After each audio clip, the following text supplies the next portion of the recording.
Salut les filles, bienvenue sur ma chaîne.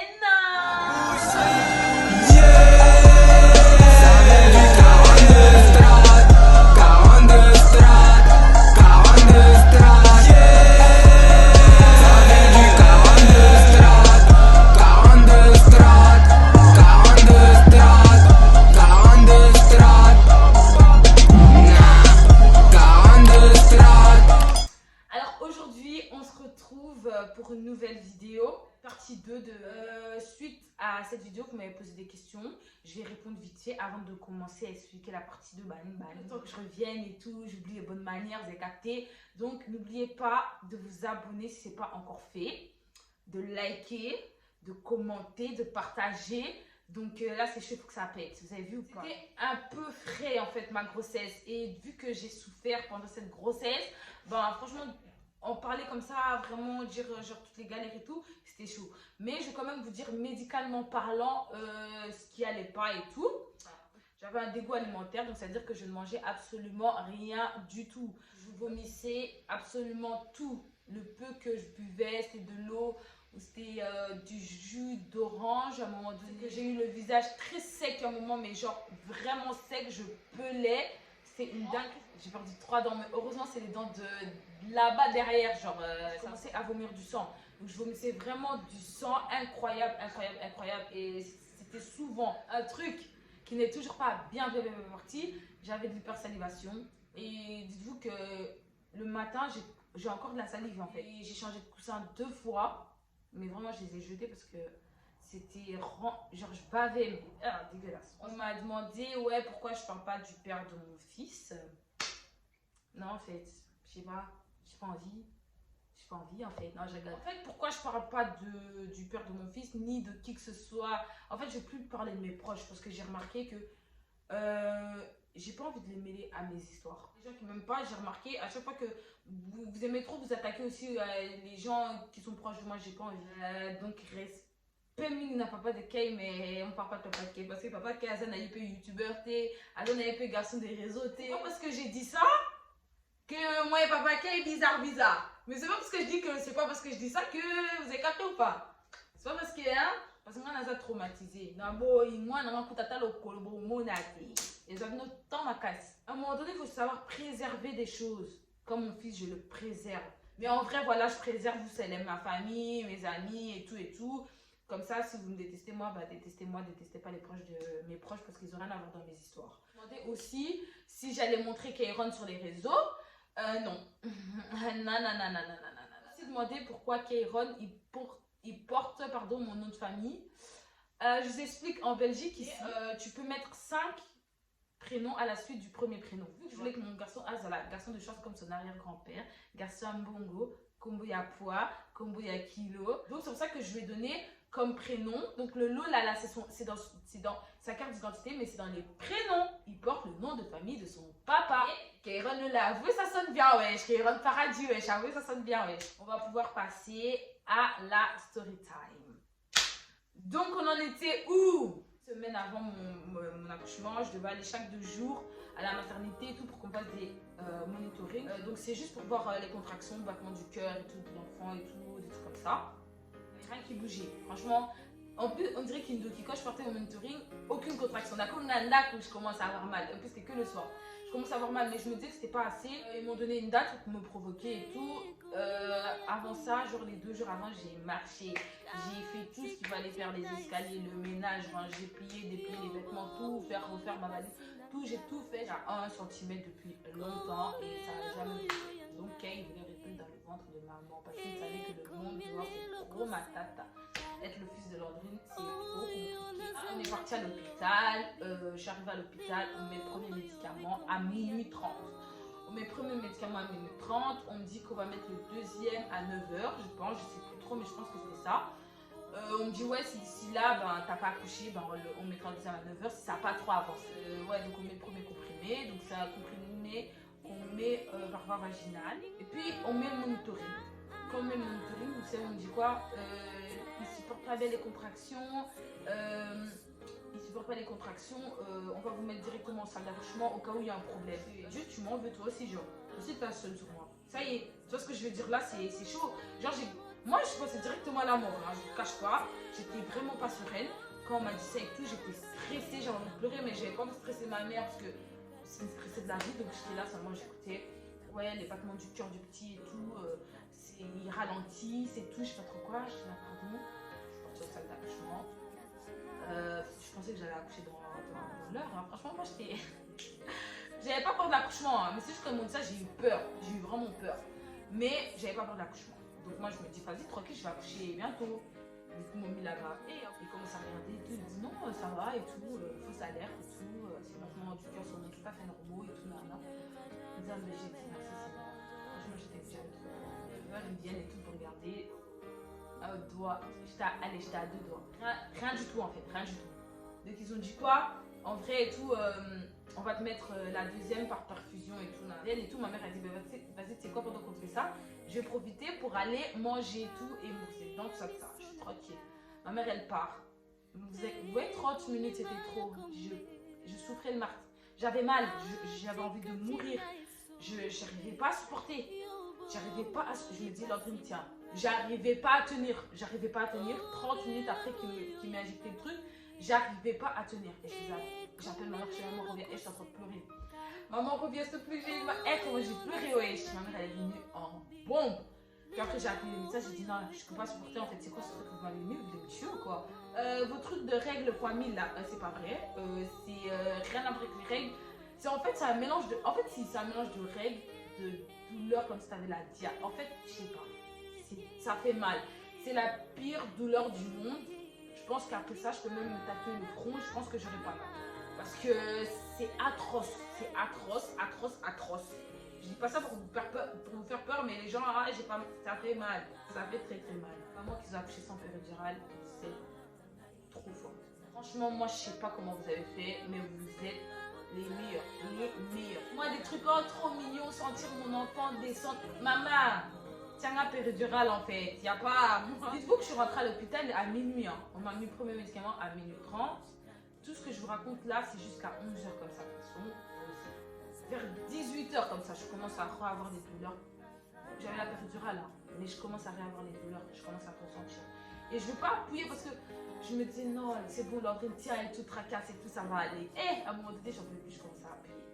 On venait aussi à chaque fois avec une sonde et tout, me vider ma vessie. Donc dites-vous, je faisais même plus pipi toute seule. 20 heures comme ça, vraiment. Là, en fait, je sens que c'est chaud en moi. Je dis à ma mère, maman, regarde un peu. Et elle me dit, tu saignes. Dites-vous, ah ouais, ça, j'ai oublié de vous dire. Moi, j'avais un taux d'hémoglobine très bas. Donc, j'avais vraiment pas beaucoup de fer dans le corps. Donc, c'était vraiment chaud pour moi de perdre trop de sang en fait. Il fallait pas que je perde trop de sang. Et là, je saignais. On dirait on avait ouvert un robinet. Donc, elle appelle les infirmières, elle regarde et tout. Elle me dit, ouais, c'est pas inquiétant et tout. Non, mais moi, entre temps, je suis en train de stresser parce que je sais que j'ai un taux d'hémoglobine très bas et tout. Et à un moment donné, je commence à avoir besoin de chier. Et je dis à ma mère, maman, il faut que j'aille aux toilettes. Elle me dit, ouais, tu peux pas te lever, là. Elle, son dernier repas, c'était à 18 ans. Elle a oublié comment ça faisait. Je dis, maman, je chie. Elle me fait, tu sais quoi, attends, je vais. Elle les appelle et tout. Elle a besoin d'aller aux toilettes. Non, elle n'a pas besoin d'aller aux toilettes. C'est juste que l'enfant descend dans le bassin en fait. À un moment donné, tout. Non, là, je dis à ma mère, maman, j'arrive. En fait, il y avait un truc qui me gênait en bas. Et ça a poussé tout seul. Genre, il y avait l'impression. Il y avait quelque chose qui allait sortir, mais tout seul. Je dis, maman, je vais me chier, je vais me chier. Appelle. Et maman, elle l'appelle. Et regarde.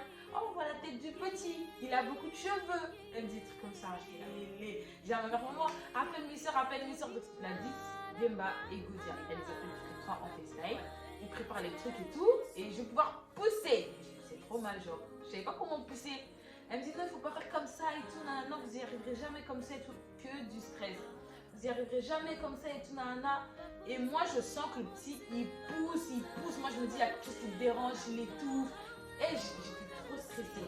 Moi qui n'avais pas peur de l'accouchement, elle me dit, il y avait un PD fer. Et je commence à pleurer. Et ma grande soeur a un cœur de pierre. Elle a un cœur noir, une banga en fait. Comment elle, je sais pas, elle a aucune émotion, jamais aucune émotion. La meuf, c'est pas elle commence à pleurer, wesh. Je dis la putain, déjà, j'allais dire, ça veut dire c'est vraiment dur parce que ma soeur elle pleure. Ça veut dire c'est chaud. J'attendais seulement qu'on me fasse une césarienne. Franchement, je me disais, j'arrive pas possible de me faire une césarienne.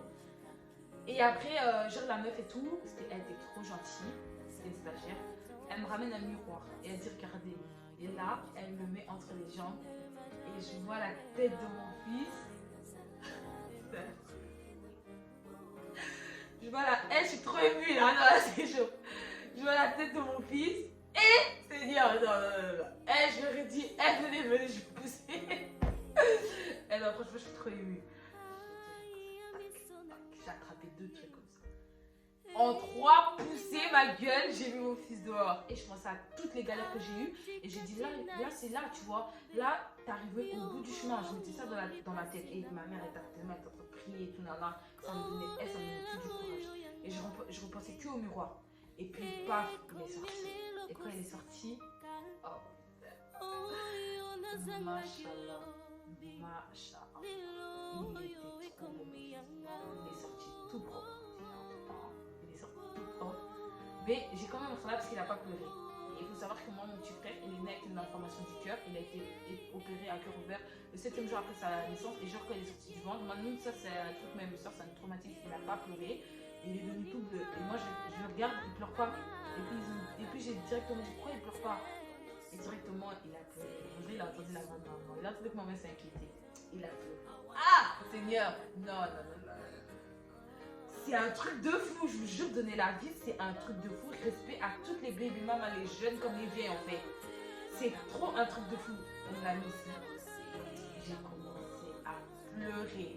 Dans ma grossesse, je chantais toujours une chanson de... Je sais pas si vous la connaissez, cette chanson. De Laurent Bongo. Et ça s'appelle Maya Miss. Et c'est comme ça qu'on dit. Maya Miss, et comme Maya Komela. Oh putain, j'étais trop contente.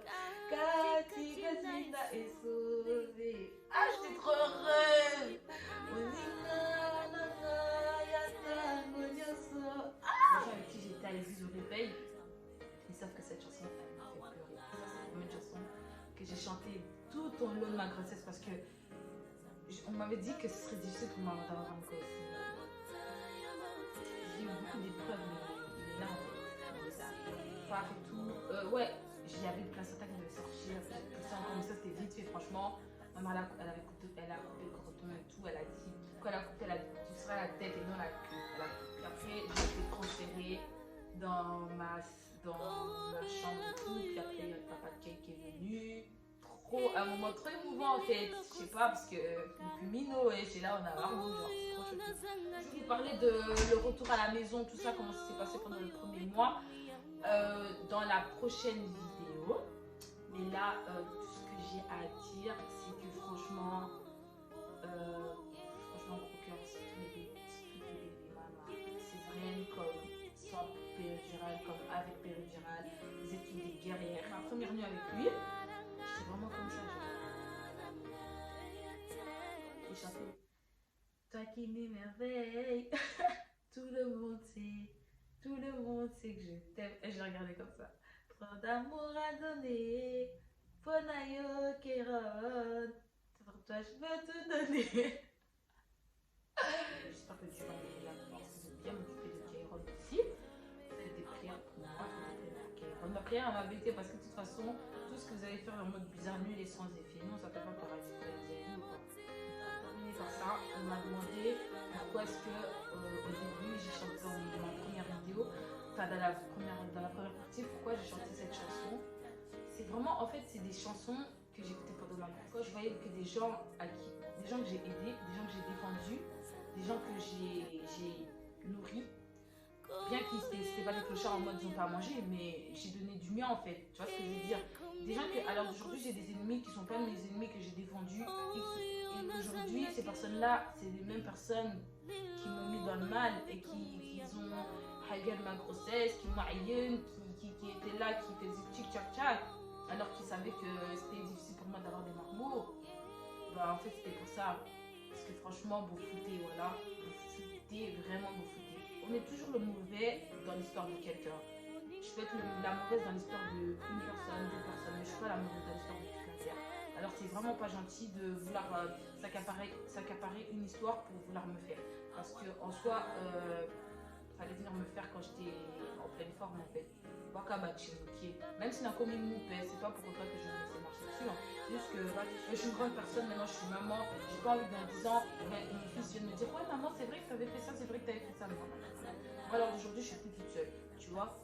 Donc ma grande gueule n'attire mon approche où je l'utiliserai pour quelque chose de plus nécessaire. Mais alors d'aujourd'hui, ça ne sert plus à rien de faire des rendez-vous inutiles. Mais c'était juste pour vous faire comprendre que c'est ces mêmes personnes avec qui tu marches qui vont attendre que tu tombes pour te piétiner, te mettre des chassés, écrasement de tête, t'as peur. Vraiment. Vous voyez ce que je veux dire? Donc c'était l'an 40, la maman des Kay, la coupe du monde, l'enfant de l'art, votre youtubeuse préférée.